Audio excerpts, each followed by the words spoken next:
Naitwa Idrisa Murashani Muzo, ni mwenyekiti wa bodi kwa sasa ya ndoa katika kata ya Kibeta. Mafunzo haya ni mazuri na yamekuja muda mwafaka kwa sababu katika sheria ya ndoa, marejeo ya sheria ya ndoa mwaka 2023 imeunda bodi za ndoa za kata, ambazo kabla ya uundwaji wa bodi hizi mabaraza ya kata ndio yalikuwa yanachukua shughuli hii, lakini kwa sasa hivi imeundwa bodi rasmi ambayo tumepata mafunzo yake, na kwa kweli tumefaidika sana kupata mafunzo haya, kwa sababu itakuwa sasa, kuanzia sasa tutakuwa tunafanya kile kitu tunachokijua kuliko ilivyokuwa pale mwanzoni. Na sheria ya ndoa sasa hivi itakuwa ni swala la usuluhishi wa ndoa, kwa maana kwamba sio bodi ya ndoa ichagize kwenda mahakamani kwa ajili ya kutafuta taraka tu, hapana, ila ni lengo lake ni kusuluhisha mashauri na kuyaelekeza yaende huko itakapokuwa imebidi, ili kupunguza kiwango cha mashauri haya yalivyorundikana kwenye mahakama za juu. Jina naitwa Geoffrey Ezekiel Mtoka, natokea kata Ijuga Nyundo. Tuliyoyapata mimi pamoja na wenzangu, ninahisi yatatujengea uwezo katika shughuli nzima ya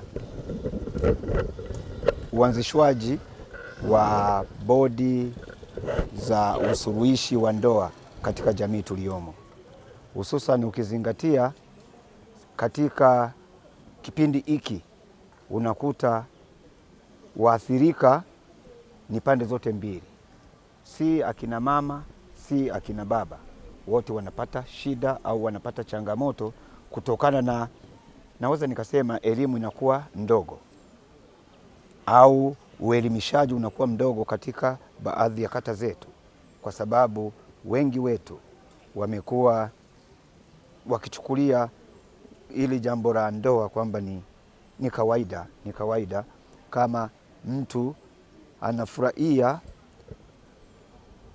kuwa na maisha ya ndoa ambayo naweza nikasema zisizo rasmi. Kwa majina naitwa Mwinyi Mohamed Mwinyi, nimetokea kata ya Bilele na nimeteuliwa kuwa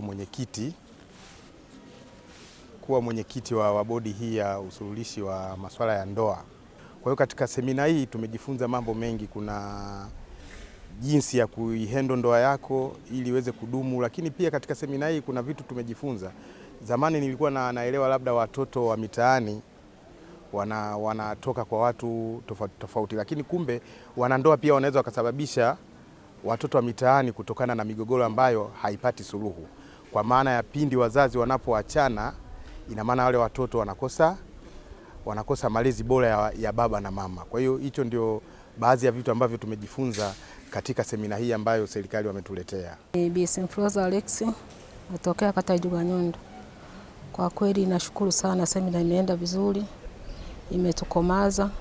Hapo nyuma tulikuwa turuhusiwi kusuluhisha kesi za ndoa.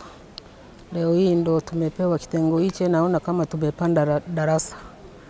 Na kwenye makata watu na changamoto nyingi za usuluhishi, lakini ila ndoa naona labda kuna jinsi zitakavyo tuongezea wazifa mwingine. Labda nimshukuru aliyeituma hii semina iwepo, na niombe angalau baada ya miezi 9-10 iwe inarudia tena, maana viongozi wenyewe unaona tunazeeka, basi na kuzeeka tunasahau, lakini pamoja na kuzeeka kazi tunaifanya tunayo ndani ya kata.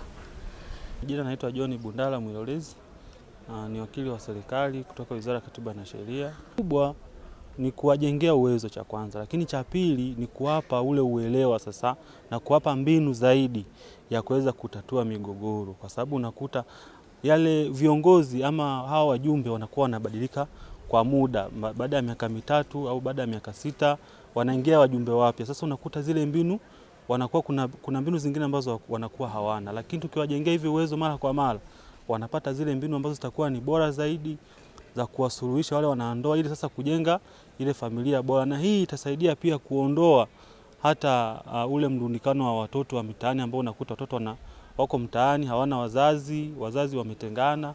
Kwa hiyo inakuwa inasaidia pia kupunguza ule msongamano wa watoto ambao wanaishi mtaani ambao unakuta wazazi wao wameparanganyika. Oscar Alan Kyando ni wakili wa serikali kutoka Wizara ya Katiba na Sheria.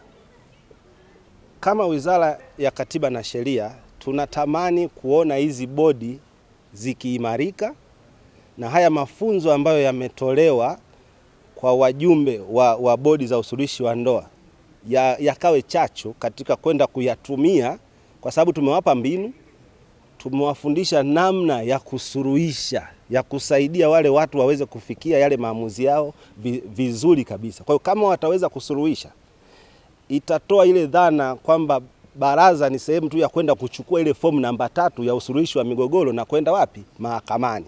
Kwa hiyo kama tutaweza kuitumia ile bodi vizuri, mashauri mahakamani yatapungua, bodi zenyewe zitasuluhisha na migogoro kwenye jamii itafanya nini? Itapungua, italeta amani na shughuli za uchumi zitaenda vizuri.